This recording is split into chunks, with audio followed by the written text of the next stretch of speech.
नमस्ते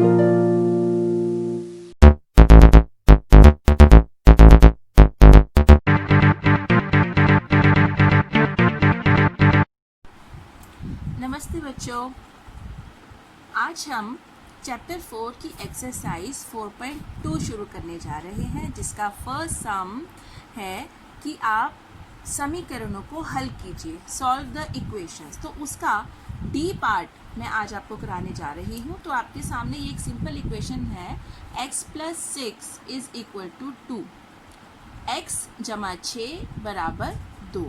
तो अब आप देख रहे हैं कि इस समीकरण में ये लेफ्ट साइड की टर्म्स हैं और ये राइट साइड की टर्म्स हैं।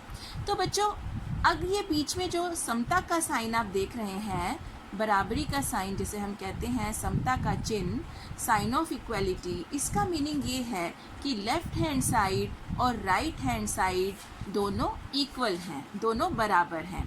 तो बच्चों, एक छोटा सा एग्जाम्पल आपको दे रही हूँ। आपने एक तराजू देखा होगा, उस तराजू में एक तरफ जितना वेट होता है, दूसरी तरफ यदि बराबर वेट रखा जाए तो ये दोनों ही पलड़े बराबर हो जाते हैं। तो इस समीकरण को हम इस तरीके से समझेंगे कि एक पलड़े में हमने लेफ्ट हैंड साइड की सारी टर्म्स रखनी है और राइट हैंड साइड पर हमने राइट हैंड साइड की टर्म्स रखनी है। ठीक है बच्चों, और हमें ये कहा गया है कि लेफ्ट हैंड साइड और राइट हैंड साइड दोनों ही, दायां पक्ष और बायां पक्ष दोनों ही बराबर हैं, यानी कि ये दोनों पलड़े बराबर हैं। तो इनमें अब ऐसा क्या किया जाए कि यहाँ पर जो आप ये वेरिएबल देख रहे हैं, जो चर देख रहे हैं x, यह अकेला रह जाए। यदि अकेला रह जाता है तो दूसरे पलड़े में जो भी संख्या होगी वही उसका मान होगा और x उसी संख्या के बराबर होगा। अब हम देख रहे हैं कि x में 6 नंबर जो है इसको प्लस किया गया है। तो अगर मैं इसमें से 6 माइनस कर दूं और दूसरे पलड़े में से भी मैं 6 माइनस कर दूं तो हमारे पास क्या बचेगा बच्चों?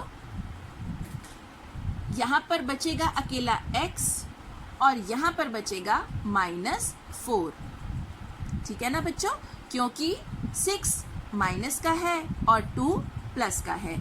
तो हमने पहले भी वीडियोस में देखा है कि जब हमें माइनस और प्लस की संख्याओं को सॉल्व करना होता है तो उसके लिए मैंने आपको एक बड़ा मज़ेदार तरीका बताया है कि प्लस की बॉल्स हैं हमारे पास 2 और माइनस की बॉल्स हैं हमारे पास 6। ठीक है बच्चों, तो अब हमने पेयर बना देने हैं। पेयर बनाने के बाद हमारे पास जो बॉल्स बच जाती हैं वो हैं 4 बॉल्स, और वो चारों ही कौन सी बॉल्स हैं बच्चों? माइनस की। तो इस प्रकार हमारे पास दोनों पलड़ों में जो संख्याएं बची वो है x इज इक्वल टू -4। तो इसका अर्थ ये हुआ बच्चों कि x का जो मान है, जो x की वैल्यू है, वह आई है -4। ठीक है बच्चों, तो यही हमारे समीकरण का हल होगा। तो इसे हम एक बार लिखकर भी देख लेते हैं कि हमें कैसे इसको पेपर में सॉल्व करना है। x + 6 is equal to 2। तो हमने दाएं और बाएं दोनों तरफ 6 घटाने पर x जमा 6 घटा 6 और दूसरी तरफ भी घटा 6। आप यहाँ ब्रैकेट में लिख भी सकते हैं, दोनों और 6 घटाने पर। ठीक है बच्चों, तो इस प्रकार करने पर 6 में से 6 चला जाएगा तो वह 0 बच जाएगा, और 2 में से -6 होगा तो -4 बच जाएगा। तो इस प्रकार x का जो मान हमें प्राप्त हुआ बच्चों वह है -4। इस प्रकार समीकरण को हल करने पर, इक्वेशन सॉल्व करने पर हमें x की जो वैल्यू है वह -4 मिली। इस प्रकार से हम किसी भी सिंपल इक्वेशन को सॉल्व करके उसके वेरिएबल की वैल्यू को प्राप्त कर सकते हैं।